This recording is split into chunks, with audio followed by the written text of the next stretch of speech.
Welcome back to Cambridge Inside Out. I'm still Robert Winters, and he's Judy Barrett. no, he's no. No, I'm Patrick. I'm Patrick. I'm still Patrick. I'm Still always Patrick. Yeah, Patrick. So we spent a bunch of time over the last hour talking about Central Square, the greatest place on earth. Yes. There are a few other kind of major things that are, either zoning related things or whatever. Not Starlight Square. Starlight Square. That's right. Central. Actually, maybe coming to a sign. There are places like in New York City. I think it's 6th Avenue is also called Avenue of the Americas. I could have that wrong. There's other places where it's such and such avenue. It says Avenue of the Arts. Are you saying a place could have another name at the same time? Just like the Mystic Tobin Bridge. My goodness. Or the Bunker Hill Zaka Memorial Bridge. What an age in which we live. Right, it's incredible. So if we could say we can say Central/Starlight Square. Central Square, passing through Starlight into Central. There you go. I like it. So anyway, so one of the things, zoning is boring. Let's be clear, right? Yep. Zoning. Patrick writes it. He knows how boring it can be. I do. It's But one of the things that's coming up, it's now into the actual ordinance committee phase, is the so-called, I always get this wrong, it's 100% affordable housing overlay proposal. I never understood why it's called an overlay. Well, Because if it's something citywide, it's I guess. semantic, but it's called because it overrides the existing zoning in all the districts of the city. So Oh, I see. in a sense, it is an overlay. Okay. So it's more like an override then. Oh, no, yeah. Okay, all right. So anyway, I think from the original proposals or ideas that were floated, there were a few tweaks here and there. But right now, at least I think I actually heard Iram Farouk of the Community Development Department at a meeting the other day basically say that, well, it is what it is right now. We're not really in any mood to be changing anything, so the council just sort of has, obviously the council can amend, but basically they've put what they want out on the table, and It hasn't that's what's changed going. substantially. I mean, there's No, nothing there that's no. dramatic. So I think it's got a planning board hearing on June 25th, which I guess is next Tuesday, and then the following week, it's going to be a city council ordinance committee, I think on July 2nd. My favorite part of this entire saga was at the very beginning when CDD gave the recommendations to the planning board and they were sort of unveiling the overlay scheme. Right. The entire planning board looked at CDD, I think it was Aram giving the presentation, like she had 20 heads. Like, what are you talking? Really? What? Yeah. It was shock. And if you read the minutes of that, they're like this. I just don't believe that you're doing this. Yeah, I actually was there for part of that meeting, and most of the planning board members, I mean, I think there were one or two members of the planning board who are kind of politically driven toward promoting subsidized or affordable housing at any cost, anywhere, anytime. So, but most of the members of the planning board were very skeptical, especially of the provisions that, that said that there would be no right to, no room for discussion for people. Well, it removes the planning board's, the planning board's in an advisory position in terms of the overlay now. So if you're a resident and you don't like, you want to basically assert your rights as an abutter, you have no rights. You basically, this turns every affordable project into a by right project. Right. Which, it's one of those things where like, when I built my house, I had people show up in protest of me building my home. It was nerve-wracking. It was a total pain in the butt, and they weren't even direct abutters. And it's just a process that us regular folk have to go through. And it was for my home, so it added another layer of anxiety on top of the fact that I had a son plus a daughter on the way, and a family to put into a home. And it's one of those cases where I think like a bad law is coming out of a bunch of bad behavior. Because people in the city have pushed it too damn far.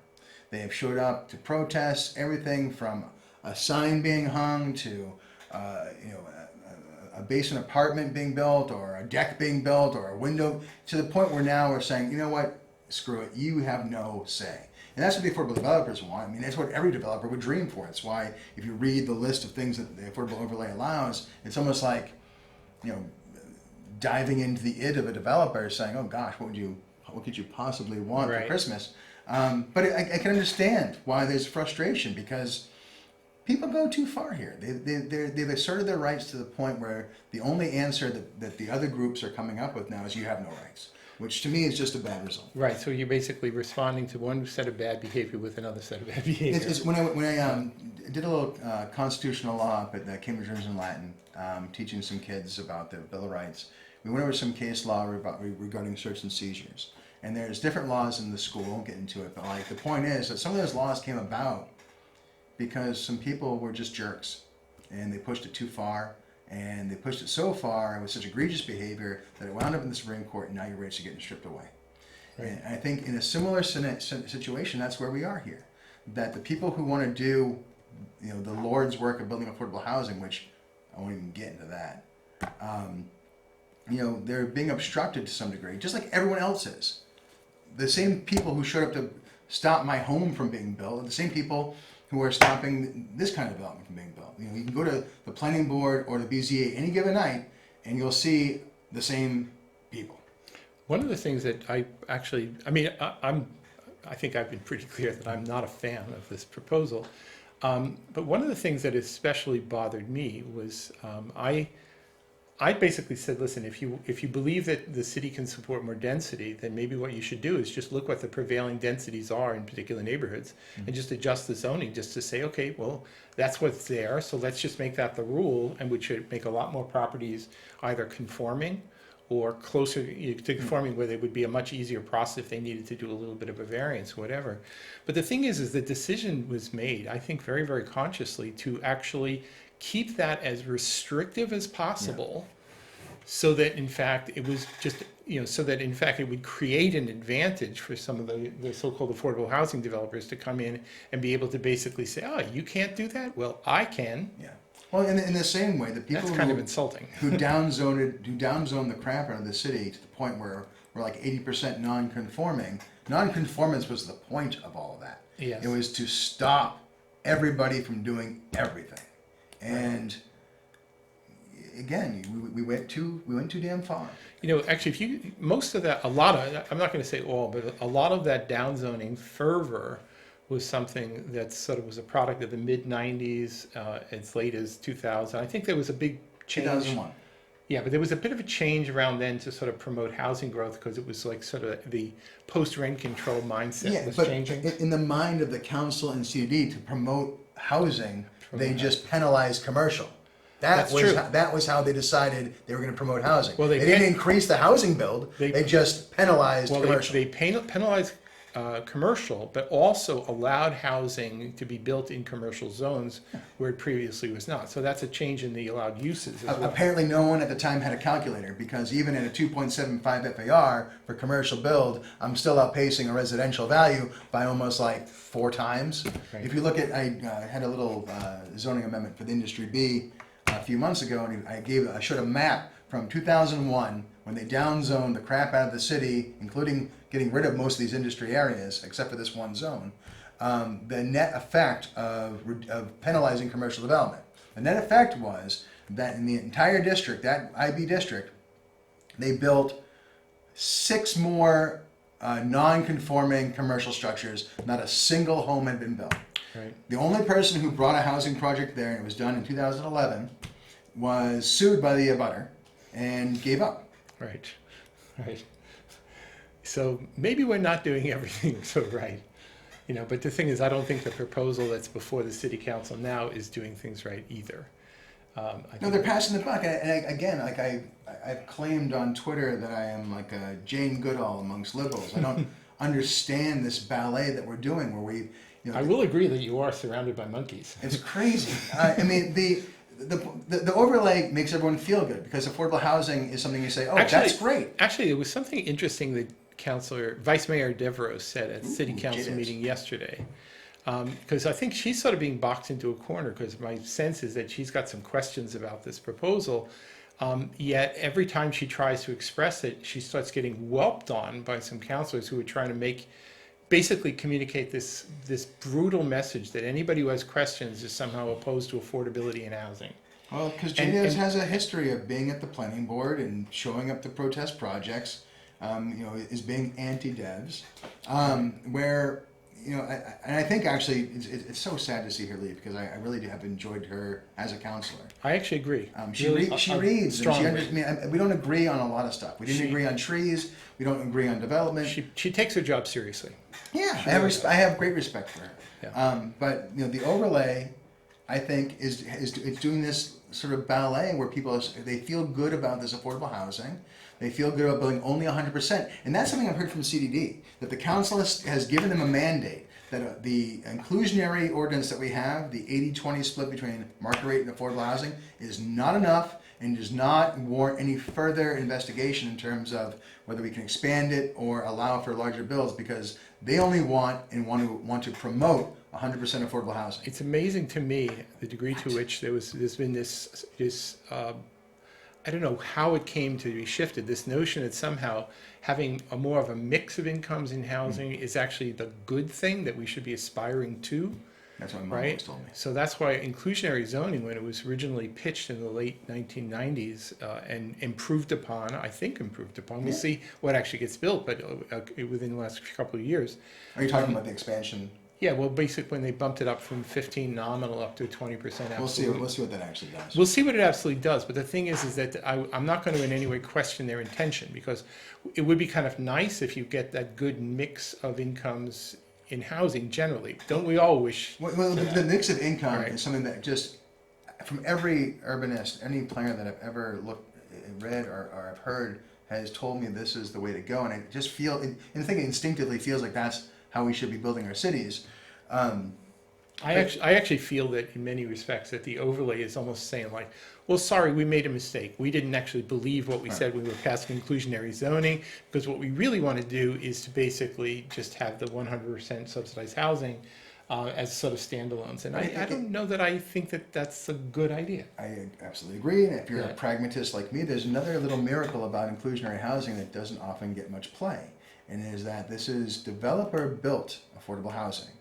That Yes. developer-maintained affordable housing, so that the taxpayers and federal funding and state funding and all those little avenues of funding that always dry up, there's never enough of, And which we're not also dependent on. and also restrict who you can rent to, because of the way the funding works. There are a And lot of strings that's a whole other dimension of this argument that really just bakes my bread in terms of who's showing up at these meetings with the stickers on saying, I need affordable housing now. I feel like there's again, like I've noticed this ritual amongst the council where, in these kinds of contentious debates where people are just lied to. I think this is really kind of at least part of the motivation with Vice Mayor Devereaux said when she says this process, this is to debate a particular proposal. It should not be viewed as a referendum on affordable housing. But that's what it is. Well, the thing is some of the more aggressive proponents of it are casting it as saying you either do what we say you must do without change, or you're opposed to the affordability of housing. Yeah. And affordability for who? Because the middle class is the group of people that are getting kicked out of this city, and this is not for them. And the Envision Cambridge process made it really, really clear that in terms of the lower income strata, that's been relatively constant throughout. Mm-hmm. The real caving in really had to do with the middle income people. Yeah, I mean, as a population, the lower income has stayed pretty consistent, and it's the rich a-holes who have gone through the roof because, again, $1,000 a square foot on Pearl Street, those houses get sold. It blows my mind. Right. But that's. There's, by the way, now I'm going to sound a little mathy or anything, but the notion that somehow you can have an accelerating appreciation in real estate value forevermore is kind of absurd. Yes. The thing is that if anything, that leads to a bust at some point. Yes, Or it's what I coming. think would happen more in a Cambridge context, and I'm just speaking kind of anecdotally now, but it was that inevitably has to level. Yeah, And it may even be doing so now, but anybody can point to some examples where it appears not to be, but Well, everyone loves think to otherwise. throw antidote into it, and when you look at the rental rates that are always touted as like it's $1 million for a one bed and infinity $1 billion for a two. What they're talking about are the actual new buildings that are being built. Right. In terms of what they're trying to market them as to reach pro forma to make a bunch of make a boardroom happy. But if you're talking about a guy who owns a two-family in North Cambridge, he's not renting his 2-bedroom out for an infinity $1 billion. Right. He's probably either 50 to 60% of what the market actually is. And chances are the CDD people in the housing division have never got data about it because they don't really talk about how much No, rent and, they get. and thanks to numbnuts like Mike Connolly, that guy in North Cambridge who has a two-family is probably the only thing he owns on this earth, Right. and is now going to start jacking the crap out of his rents because he's terrified the rent control's coming back. Right. Thanks, That's- Mike. Right. That's actually one of the great fears. The thing is that if I happen to own rental property, I have 2 apartments for rent. And the thing is that if I actually had a really strong belief that in fact within 6 months they were going to basically cap me at no more than a 2% increase forevermore, then I would probably want to set my initial rents as high as I can, even if I wasn't intending to ever raise them, just to sort of preserve my options. Instead of having an adult conversation about housing and development, the same people who block development throughout the city are the same people now suggesting that we reverse the clocks, go back in time, and do it all over again. I don't know anybody who is part of that fight, and I mean it on both sides, who wants to do this again.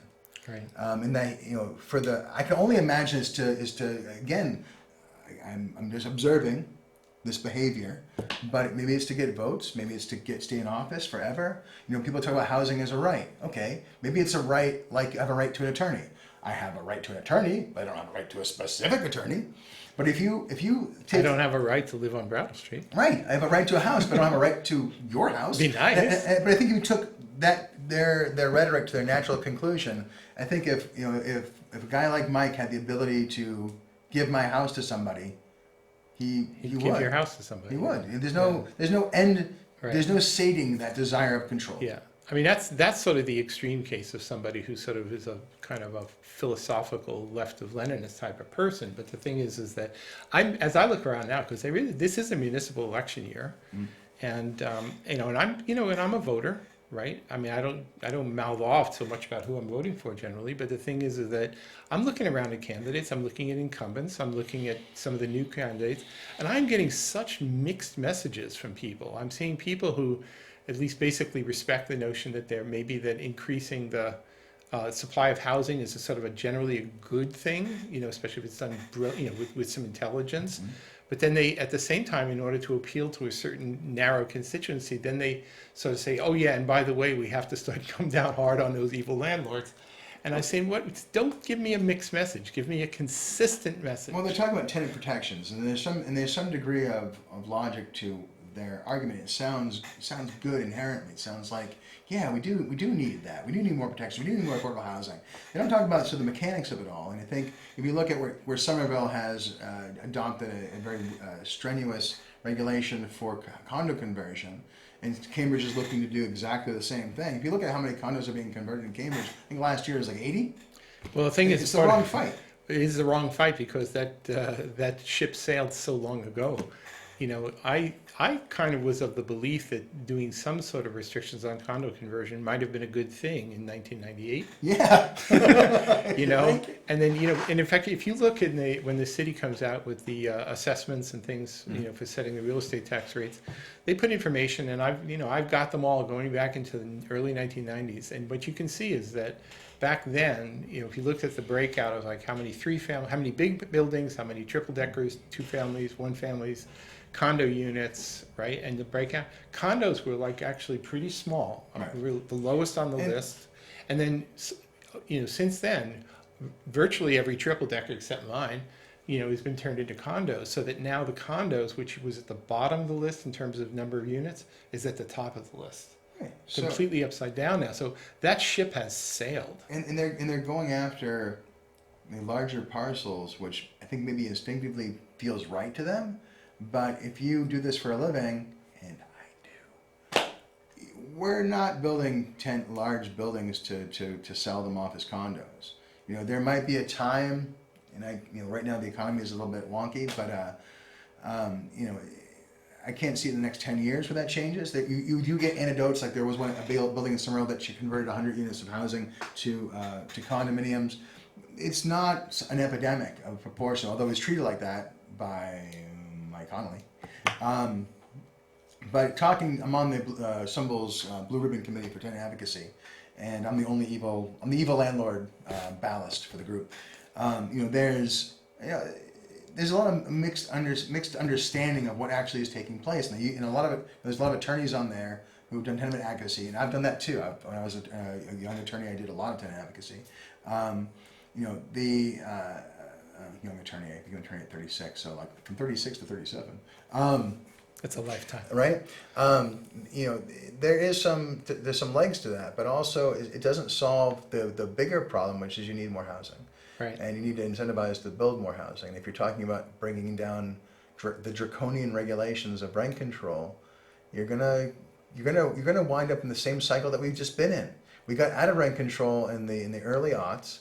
The values are jumping back up, but that was suppressed value. Right. And you're going to do it all over again. Who won the most during rent control? MIT and Harvard. They bought up a ton of property because it was cheap. There's a bunch of guys who are still around here who've done residential. They bought it cheap. That's what they did. Guys like me will stay in here, and you bring back rent control, I'll buy cheap. And so you guys come back to your senses, and then all of a sudden, I'm not just taking money baths. I've added some gemstones. I've plated my dog in gold. Like it's just nonsense. But all to avoid the pragmatic truth, which there's no economist on the planet who disagrees with this, that you need to build more housing. Now, there's a fellow up in North Cambridge, Mike Nakagawa. So today I actually read a very interesting thing he did on a Nextdoor posting. I think one of the other neighborhood groups now has already grabbed hold of it and is reposting it, whatever. But he gave, I thought it was actually a pretty scholarly thing about supply and demand, but he made a good point how these, the laws of supply and the laws of demand, they're not, you can't think of these things as just a twofer. Right. One goes up, one goes down. There's all these other factors, and he made a really, really coherent argument. I really like that. But the truth is that adding a supply of housing, yes, if you're also adding a lot of really high-end jobs to drive the demand, then you can add a lot of supply, and it's not going to have a hell of a lot of effect on costs, right? But the thing is that this is one of the things I said during the Envision Cambridge meeting many times over, but then again, I was ignored, is that I made the point that if they built 600 or 1,000 units of housing in Union Square, Somerville, that would have a greater effect on affordability of housing in Cambridge than virtually anything else that anybody else was proposing. Are you suggesting it's a regional issue? I am suggesting it is a regional issue, yet Envision Cambridge, even though we gave it a lot of lip service early how important that was, we never talked regionally. Never. How is that even possible? I think anybody, Right. And I'll say just to blather on a little more.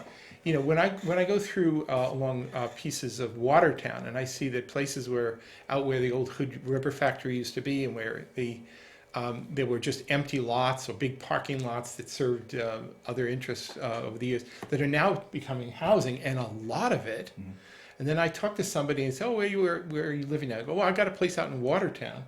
Yeah. I'm really looking at it and saying to myself, "Okay, there are people who are actually exercising options and going not very far away from Cambridge and actually finding housing. I don't know what the rents are. I don't know how good or bad or whatever it is, but the truth is that you need to have that sort of thing happening all around Cambridge in order to have a good effect for Cambridge." And it's obvious. It's impossible disagreeing that even us ranting about it is non-conclusive. But if you look at any urban planner or any data that suggests, it also says the same thing.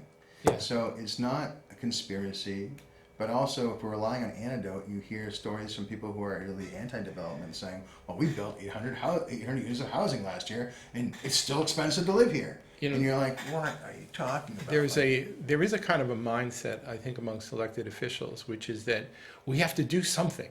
Yeah. And they look to things that they say, "What can we control? What can we control?" But a lot of times it's this instinct to control is in fact the wrong way to think about things.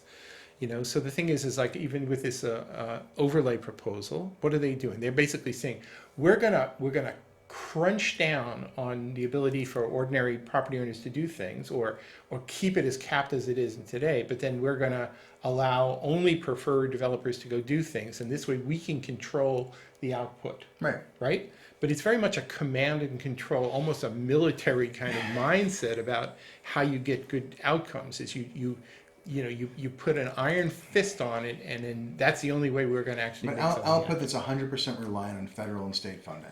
It's almost, a good real life example of this is, sorry Mike, but I'm going to beat you up again, your courthouse battle. You're talking about all these people talking about reclaiming the courthouse, saying we're going to turn it into public housing. Are you effing serious? The absurdity of saying that we want to turn the Sullivan Courthouse into 100% affordable housing, when in fact you then in the next breath have to acknowledge that the cost per unit is what? What would it be? Little over $1 million. Little over $1 million per unit. I mean, this is perhaps the single stupidest contradiction I think I've ever heard. Well, it's the last stab from a group of people who really wanted that place to be a park. Right. It's true. And listen, if I was born and raised there, maybe I might have that inclination, but I think it's not particularly realistic. By the way, tomorrow night, I think it's tomorrow night, there's a meeting, a city-sponsored meeting on the disposition, or at least a public informational meeting, I'm not exactly sure, about the First Street garage, because I think The report's out.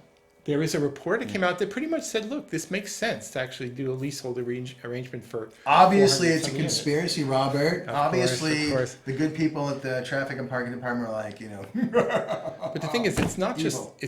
just the parking spaces. It's also, I think, what is it? Was it something like 9,000 square feet of retail frontage on First Street that would also be then available for actually doing really good things that people who live there are going to appreciate.